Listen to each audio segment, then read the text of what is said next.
नगर परिषदेसाठी मतदान सुरू असताना दुसरीकडे महाडमध्ये शिवसेना शिंदे गट आणि राष्ट्रवादी अजित पवार गटाच्या कार्यकर्त्यांमध्ये जोरदार हाणामारी झाली आहे। राष्ट्रवादीचे सुशांत जांभरे यांना भरत गोगावले यांच्या कार्यकर्त्यांनी मारहाण केली असल्याचं समोर आलंय। त्याशिवाय वाहनांची तोडफोड देखील करण्यात आली आहे। या घटनेनंतर महाडमध्ये तणावाचं वातावरण पाहायला मिळतंय।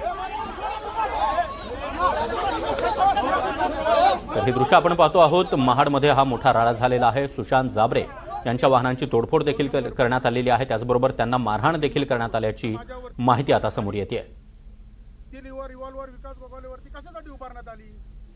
खासदार सुनील तटकरेच्या दम आहे तर त्यांनी मर्दासारखा येऊन प्रसाद पाटील सध्या आपल्या सोबत जोडले गेलेले आहेत। प्रसाद, आपण पाहतोय की मोठा राडा या ठिकाणी झालेला आहे।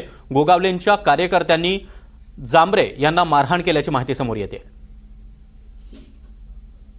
सौरभ सर, महाड मधलं एक मतदान केंद्र आहे। या मतदान केंद्रावरती आज दुपारी 1च्या दरम्यान राष्ट्रवादीचे काही कार्यकर्ते व शिवसेनेचे काही कार्यकर्ते यांच्यामध्ये एक मोठा वाद झाला आणि या वादाचं रूपांतर हाणामारीत झालं आणि आपण त्याच ठिकाणी आता आहोत। या ठिकाणी पाहिलं तर हा जो परिसर आहे या परिसरामध्ये त्यावेळेला हा तणावाचं वातावरण निर्माण झालेलं होतं। यावेळेला मात्र आता या ठिकाणी मोठ्या प्रमाणात पोलीस बंदोबस्त देखील ठेवण्यात आलेला आहे। कुठल्याही प्रकारचं इथे तणाव निर्माण होऊ नये यासाठी आता या ठिकाणी पोलीस देखील तैनात करण्यात आलेले आहेत।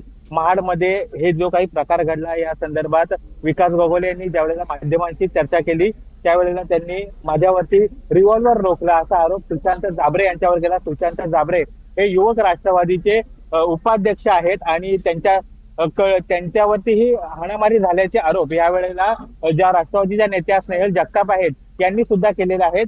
मी तुम्हाला दाखवू इच्छितो की कुठल्या ठिकाणी हा संपूर्ण राडा झाला आणि हे राडा सुरू असताना या ठिकाणी मोठ्या प्रमाणात वाद हा निर्माण झाला होता आणि ज्या 3 गाड्या होत्या सुशांत जांभरे यांच्या त्या गाड्या आहेत असं सांगितलं जातंय आणि या ज्या गाड्या आहेत मी तुम्हाला दाखवू इच्छितो की कुठल्या ठिकाणी या गाड्यांचं संपूर्ण जे आहे ते गाडी फोडण्यात आलेली आहे आणि या गाड्यांमधून काही आक्षेपार्ह वस्तू देखील आपल्याला सापडले आहे असं या ठिकाणी विकास गोगावले व त्यांच्या काही कार्यकर्त्यांनी सांगितलं। सुशांत जांभरे हे या महाडच्या मतदार केंद्रावरती आले असताना त्या ठिकाणी पाहिलं तर विकास गोगावले आणि सुशांत जांभरे हे समोरासमोर आल्यानंतर काहीतरी त्यांच्यामध्ये वाद झाला आणि त्याचा या वादाचं रूपांतर हे या भांडणामध्ये झालं। हीच ती जागा आहे। या ठिकाणी आपण पाहिलं तर गाडीच्या काचा वगैरे देखील आपण पाहू शकतो। मोठ्या प्रमाणात गाडीच्या काचा वगैरे या ठिकाणी पडलेल्या आहेत आणि इथे मोठ्या प्रमाणात वाद झाला आणि ह्या वादामुळे महाडमध्ये आता या ठिकाणी तणावपूर्ण शांतता निर्माण केलेली आहे। या ठिकाणी पोलीस तपास करत आहेत। पोलिसांनी देखील या ठिकाणी संपूर्ण जे महाडमधले मतदार आहेत यांना कुठल्याही प्रकारचे भय होऊ नये व शांततेत वातावरण हवे यासाठी आता महाडमध्ये रूट मार्च देखील काढण्यात आलेला आहे। या संदर्भात राष्ट्रवादीच्या ज्या नेत्या आहेत स्थानिक स्नेहल जगताप यांनी विकास गोगावले यांच्यावरती देखील आरोप केलेले आहेत की गुंडगिरी या ठिकाणी केली जाते व हुकुमशाही राबवली जाते अशा पद्धतीचे आरोप हे स्नेहल जगताप यांनी या संदर्भात विकास गोगावले यांच्या बद्दल बोलताना पत्रकारांसोबत व्यक्त केले। नक्कीच धन्यवाद या सविस्तर माहितीसाठी।